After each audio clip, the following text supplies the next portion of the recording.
अफ्रीकी देश माली से बड़ी खबर आ रही है। स्थानीय सरकारी सूत्र बता रहे हैं कि माली में बंधक संकट खत्म हो गया है। 2 आतंकियों ने होटल में 170 लोगों को बंधक बना रखा था। इनमें 20 भारतीय भी शामिल थे। तमाम भारतीयों को सुरक्षित निकाल लिया गया है, लेकिन इस मामले में 18 लोग मारे गए हैं। होटल से 18 शव निकाले गए हैं। अलकायदा से जुड़े संगठन ने इस हमले की जिम्मेदारी ली है और ये बंधक संकट अब खत्म हो गया है।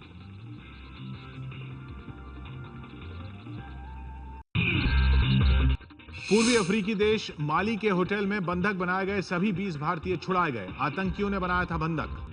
ये तस्वीरें पूर्वी अफ्रीकी देश माली की राजधानी बमाको के होटल रेडिसन ब्लू की हैं, जहां पर एक आतंकी संगठन ने 170 लोगों को बंधक बना लिया था। बंधक बनाने वालों में 20 भारतीय भी थे जो इस होटल में रह रहे थे। ये भारतीय दुबई की एक कंपनी के लिए माली में काम करते हैं। बंधक बनाने के कुछ घंटों बाद आतंकियों ने भारतीय नागरिकों को छोड़ दिया। दिल्ली से माली की राजधानी बमाको की दूरी करीब 8,900 किलोमीटर है। भारत से कोई भी विमान सीधे माली नहीं जाता है। माली में करीब 200 भारतीय रहते हैं। ये लोग ज्यादातर निजी कारोबार और माइनिंग से जुड़ी कंपनियों में काम करते हैं। आईएसआईएस ने फिर दी व्हाइट हाउस को उड़ाने की धमकी। कहा, पेरिस जैसी खबरें सुनने के लिए तैयार रहें बराक ओबामा। आतंकी संगठन इस्लामिक स्टेट ने तीसरा वीडियो जारी करते हुए कहा है कि अल्लाह चाहता है कि हम व्हाइट हाउस को जलाकर धुआं कर दें। वीडियो में दाढ़ी रखा एक शख्स कह रहा है कि हमने ये पेरिस से शुरू किया और इसे व्हाइट हाउस पर खत्म करेंगे। अखबार डेली मेल के मुताबिक वीडियो को आईएस के कब्जे वाले इराक के दिजला में शूट किया गया है, जिसमें उसके अल हयात मीडिया सेंटर का भी झंडा दिख रहा है। उधर एफबीआई ने आईएसआईएस की इन धमकियों को उनके प्रोपेगेंडा अभियान का एक हिस्सा बताया है और कहा है कि उन्हें किसी तरह की कोई सीधी धमकी नहीं मिली है। यूरोप की पहली महिला फिदायीन हसना की चौंकाने वाली तस्वीरें और सेल्फी आई सामने। परिजनों ने कहा, जरा भी नहीं थी धार्मिक। डेली मेल अखबार में छपी तस्वीरें और सेल्फी हसना नाम की उस महिला की हैं, जिसने बुधवार को पेरिस में खुद को पुलिस कार्रवाई के दौरान बम से उड़ा दिया था। हसना के भाई यूसुफ के हवाले से अखबार ने लिखा है कि वो जरा भी धार्मिक नहीं थी और न ही वो कभी कुरान पढ़ती थी। उसने नकाब पहनना भी 1 महीने पहले ही शुरू किया था। 26 साल की हसना के परिचितों का कहना है कि वो शराब और सिगरेट पीने के लिए बदनाम थी और उसके कई बॉयफ्रेंड्स थे। 24 घंटे के भीतर नाइजीरिया में फिर हुआ धमाका। 2 महिला आतंकियों ने खुद को उड़ाया, कई लोगों की मौत। ये तस्वीरें अफ्रीकी देश नाइजीरिया के कानो शहर की हैं, जहां भीड़भाड़ वाले बाजार में नकाब पहनी 2 महिलाओं ने खुद को बम से उड़ा लिया। धमाका इतना जोरदार था कि कम से कम 14 लोगों की तो मौके पर ही मौत हो गई और कई लोग घायल हो गए। एक दिन पहले ही नाइजीरिया के योला में भी ऐसा ही धमाका हुआ था, जिसमें 34 लोग मारे गए थे। धमाकों के पीछे दुनिया के सबसे खतरनाक चरमपंथी संगठन बोको हराम के हाथ का शक है। अमेरिकी जेल में बंद मुंबई हमलों का आरोपी डेविड हेडली मुंबई की कोर्ट में गवाही देने के लिए तैयार। 10 दिसंबर को हो सकती है गवाही।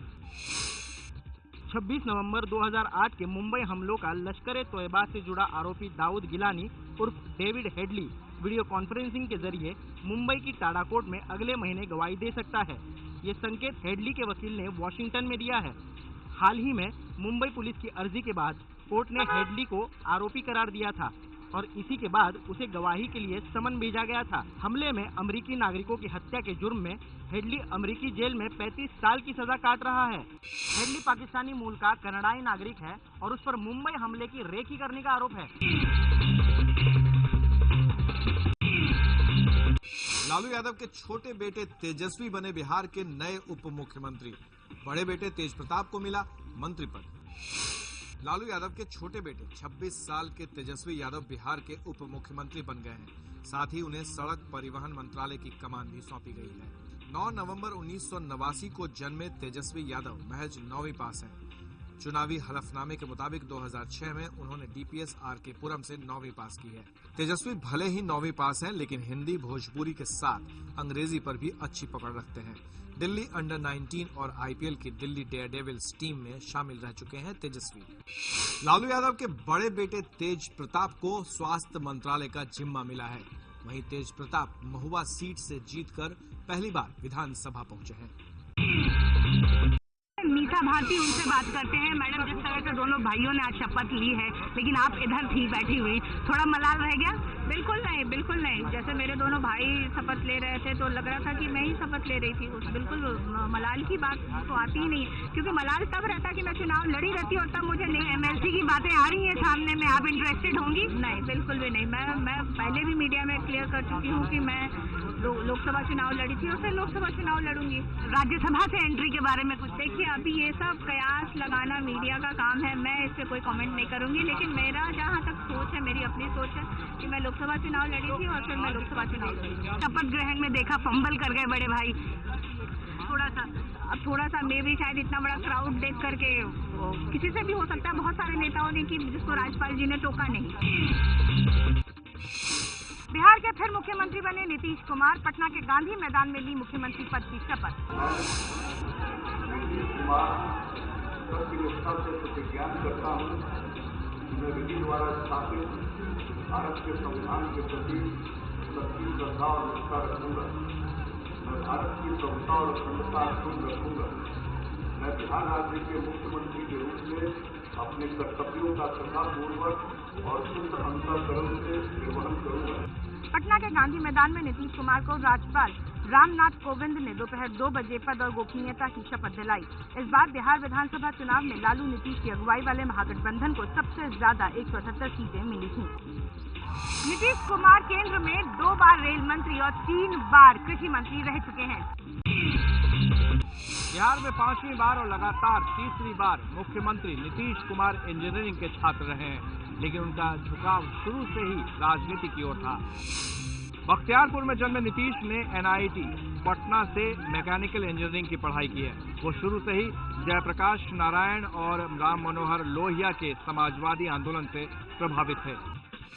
वो पहली बार साल 1985 में बिहार विधानसभा के सदस्य बने और फिर 1989 में पहली बार लोकसभा के सदस्य बने। अटल बिहारी वाजपेयी के कार्यकाल में वो देश के रेल मंत्री भी रहे। नीतीश पहली बार 3 मार्च सन 2000 में बिहार के मुख्यमंत्री बने, लेकिन उन्हें सिर्फ 7 दिनों में ही इस्तीफा देना पड़ा।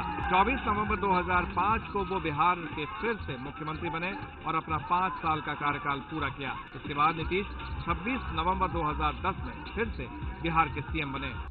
लोकसभा चुनाव में पार्टी की करारी हार के बाद नीतीश ने पिछले साल इस्तीफा दे दिया था, लेकिन इसी साल फरवरी में बिहार की फिर से कमान संभाली।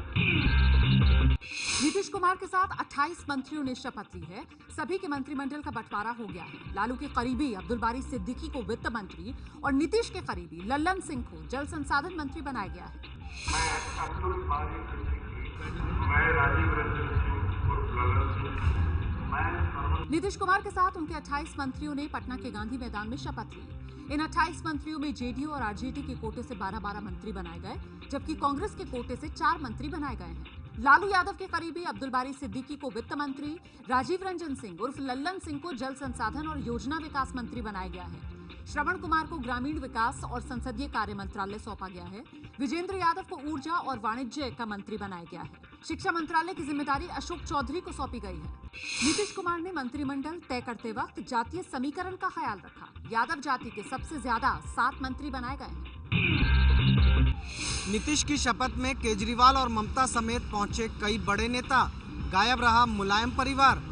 दिल्ली के मुख्यमंत्री अरविंद केजरीवाल, पश्चिम बंगाल की मुख्यमंत्री ममता बनर्जी, एनसीपी अध्यक्ष शरद पवार और CPM महासचिव सीताराम येचुरी समेत कई बड़े नेताओं के बीच नहीं दिखा लालू के समधी और SP प्रमुख मुलायम सिंह यादव का परिवार। यहां तक कि अखिलेश को निमंत्रण होने के बावजूद यूपी सरकार का कोई प्रतिनिधि भी नहीं पहुंचा। महागठबंधन में पहले मुलायम भी शामिल थे, लेकिन सीट बंटवारे पर विवाद के बाद वे अलग हो गए। अलग से चुनाव लड़ी SP को एक भी सीट नहीं मिली। पटना में कोहरे की वजह से कांग्रेस उपाध्यक्ष राहुल गांधी का विमान देर से उतरा और वो कार्यक्रम में काफी देर से पहुंचे। बिहार की राजनीति में एक नया अध्याय शुरू हुआ है। देखना है लालू नीतीश की जोड़ी कब तक चलती है। आज बिहार में एक और दिलचस्प राजनीतिक समीकरण दिखा, जहां लालू यादव और अरविंद केजरीवाल एक मंच पर दिखे। नीतीश की शपथ में लालू से गले मिले अरविंद केजरीवाल। राहुल ने भी लालू से हाथ मिलाया। सबसे पहले देखिए ये तस्वीर। लालू यादव अपनी कुर्सी से खड़े होकर जिनका स्वागत कर रहे हैं वो हैं दिल्ली के सीएम अरविंद केजरीवाल। वही केजरीवाल जो कभी लालू पर जमकर हमला बोला करते थे। केजरीवाल भ्रष्टाचारी नेताओं की लिस्ट में लालू का नाम भी गिनाया करते थे, लेकिन आज वो पहले लालू के गले लगे और फिर हाथ में हाथ लेकर खड़े हो गए। अब देखिए दूसरी दिलचस्प तस्वीर। महागठबंधन में शामिल कांग्रेस उपाध्यक्ष राहुल गांधी की रैलियों में लालू कभी नहीं गए, लेकिन आज दोनों गर्मजोशी से एक दूसरे से मिलते नजर आए। 10 साल बाद सत्ता का स्वाद लगते ही लालू यादव अपनी कड़वाहट भूल गए और राहुल गांधी से हाथ मिला लिया। नीतीश कुमार के शपथ समारोह में जुटे कई नेताओं को देखकर ऐसा लग रहा था जैसे नरेंद्र मोदी ने सारे दुश्मनों को एकजुट कर दिया हो। नीतीश कुमार के शपथ ग्रहण में मंच के ठीक सामने हंगामे की स्थिति उत्पन्न हो गई है। काफी सारे लोग जो है वो बैरिकेड तोड़कर महिलाओं के लिए जो गैलरी बनी थी उसमें आ गए। इसके बाद पुलिस को हल्का लाठीचार्ज करना पड़ा और हालांकि पुलिस को देखते ही लोग वापस चले गए। लेकिन इस दौरान जो आप देख सकते हैं कुर्सियां जो गिरी पड़ी हुई हैं। काफी कम संख्या में महिलाएं शपथ ग्रहण समारोह में आई थी। इसकी वजह से लोग जो है वो खाली कुर्सियों को देखकर गैलरी तोड़कर महिलाओं की गैलरी में आ गए। लेकिन इसके बाद पुलिस ने जो है उनको एक बार फिर से वापस कर दिया और इसकी वजह से थोड़ी देर के लिए अव्यवस्था जैसी स्थिति उत्पन्न हो गई थी, हंगामे की स्थिति उत्पन्न हो गई थी। कल से प्रधानमंत्री मलेशिया और सिंगापुर दौरे पर आज रात होंगे रवाना। प्रधानमंत्री मोदी मलेशिया में 21 नवंबर को आसियान शिखर सम्मेलन में भाग लेंगे और अगले दिन सिंगापुर में 10वें पूर्वी एशिया शिखर सम्मेलन में शिरकत करेंगे। बातचीत का मुद्दा आर्थिक और रणनीतिक होगा, लेकिन G20 शिखर सम्मेलन की तरह आतंकवाद के मुद्दे पर भी चर्चा की संभावना है। प्रधानमंत्री मोदी मलेशिया के प्रधानमंत्री नजीब रजाक और दूसरे देशों के प्रमुखों से बातचीत के साथ ही भारतीय समुदाय के लोगों को भी संबोधित करेंगे। सिंगापुर में उनकी प्रधानमंत्री ली सीन लुंग से द्विपक्षीय मुद्दों पर बात भी होगी। प्रधानमंत्री नरेंद्र मोदी का सिंगापुर का ये दूसरा दौरा है। इससे पहले वो तुर्की और ब्रिटेन के दौरे पर गए थे। बिहार के नतीजों के बाद MP की झाबुआ और रतलाम लोकसभा सीट पर बीजेपी के साथ दांव पर। कल होगा मतदान। झाबुआ उपचुनाव के लिए मतदान की तैयारी तकरीबन पूरी हो चुकी है। मोदी लहर में ये सीट कांग्रेस से निकलकर बीजेपी के पास आ गई थी, लेकिन कांग्रेस ने सीट वापस झटकने के लिए एड़ी चोटी का जोर लगा रखा है। हालांकि 40 सभाएं करके मुख्यमंत्री शिवराज सिंह भी पीछे नहीं हैं। बीजेपी के दिलीप सिंह भूरिया के अचानक निधन से खाली हुई सीट पर उनकी बेटी निर्मला लोकसभा का चुनाव लड़ रही हैं, जबकि कांग्रेस ने 4 बार सांसद रह चुके आदिवासी नेता कांतिलाल भूरिया को मैदान में उतारा है। इसी इलाके में पैटलावद भी आता है, जहां 2 महीने पहले हुए विस्फोट में 80 से ज्यादा लोगों की जान गई थी। ये भी चुनाव का मुद्दा है। आजम ने किया रेप पीड़िता का अपमान, कहा बदनामी को शोहरत देंगी तो जमाने को शक्ल कैसे दिखाएंगे। आजम ने कहा लड़की को शोहरत तो मिल गई। बयानों को लेकर विवाद में रहने वाले यूपी के कैबिनेट मंत्री आजम खान ने ये बात तब कही जब कानपुर में एक बलात्कार पीड़िता ने उनसे मदद मांगी। हम तो उनका मेमोरेंडम लेकर जाएंगे, लेकिन उन्हें अच्छी खासी शोहरत मिल गई। ये भी मालूम है कि जो शिकायत है उनकी बड़ी बदनामी की शिकायत है। अगर इस बदनामी को इतनी शोहरत देंगी तो जमाने को शक्ल कैसे दिखाएंगी। पीड़ित लड़की ने आजम खान पर गलत बर्ताव करने और मदद न करने का आरोप लगाया है। आजम के बयान पर बिफरा यूपी का विपक्ष, सामाजिक कार्यकर्ताओं ने भी जताई हैरानी। देखिए, ये समाजवादी पार्टी की और उनकी सरकार की मानसिकता है, एक माइंडसेट है, और मैं समझता हूँ इसको कड़ी से कड़ी शब्दों में निंदा करनी चाहिए। मेरा तो मत है कि यदि मुख्यमंत्री जी के मन में जरा सा भी मातृशक्ति के प्रति सम्मान हो तो तत्काल इस पर कार्रवाई करें। क्या बताना चाह रहे हैं कि औरत अब चाहे जितना उसके साथ जुल्म होता रहे, चाहे उसकी जिंदगी से कोई भी खेलता रहे, इज्जत से करता रहे, बदनामी की वजह से खामोश रहे। रेप से जुड़े विवादित बयान पर बीजेपी, बीएसपी और कांग्रेस ने आजम पर कार्रवाई की मांग की है। शीना बोरा मर्डर केस में गिरफ्तार पीटर मुखर्जी की कोर्ट में पेशी। सीबीआई ने कोर्ट से कहा कि इस मर्डर केस के बारे में पीटर को सब कुछ पता था। सीबीआई को पुख्ता शक है कि शीना बोरा की हत्या के बारे में पीटर सब कुछ जानते थे और घटना के बाद भी वो इंद्राणी के संपर्क में थे। हालांकि पीटर के वकील ने कोर्ट में उनका बचाव करते हुए रिमांड का विरोध किया है।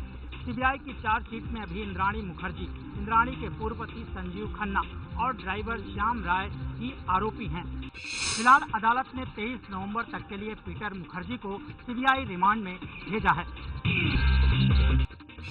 दिल्ली के एक प्राइवेट स्कूल में 6 महीने की बच्ची का भ्रूण और अन्य कई दुर्लभ प्रजाति के जीव भी बरामद।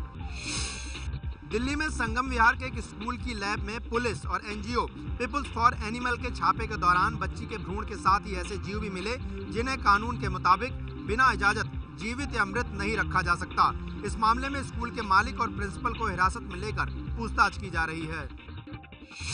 रहस्य अभी भी बना हुआ है कि स्कूल में कन्या भ्रूण कैसे और क्यों लाया गया। स्कूल मालिक ने कैमरे पर कुछ भी कहने से इनकार कर दिया। बीजेपी सांसद और फिल्म अभिनेता परेश रावल ने असहिष्णुता के मुद्दे पर पुरस्कार लौटाने वालों को बैल कह डाला है। परेश रावल की जुबान फिर फिसल गई है। गुजरात के वडोदरा शहर में स्थानीय निकाय चुनावों के लिए पार्टी का प्रचार करते वक्त परेश रावल ने उन फिल्मी हस्तियों को बैल बताया जिन्होंने असहिष्णुता के मुद्दे पर पुरस्कार लौटाया था। અને અમુક જે બુદ્ધિજીવીઓ જે હકીકતમાં તો બુદ્ધિના બળદિયાઓ છે એ લોકો શરૂ કર્યું પેલું એવોર્ડ વાપસી નામનું હતું। બધા દોડે મારો એવોર્ડ લઈ લો, મારો એવોર્ડ લઈ લો। અમુક ભાઈઓ તો એવા તમારા ફિલ્મ ઇન્ડસ્ટ્રીને કે એવોર્ડ એમનો નહોતો તો કે આ લઈ લો। सांप्रदायिकता पर सरकार की चुप्पी और असहिष्णुता बढ़ने का आरोप लगाते हुए हाल के दिनों में कई बुद्धिजीवियों ने अपने अवार्ड लौटाए हैं। हरियाणा के कैबिनेट मंत्री राव नरवीर ने भागवत गीता का उड़ाया मजाक। कहा, गीता में लिखी बातें मेरे सिर के ऊपर से निकल जाती है।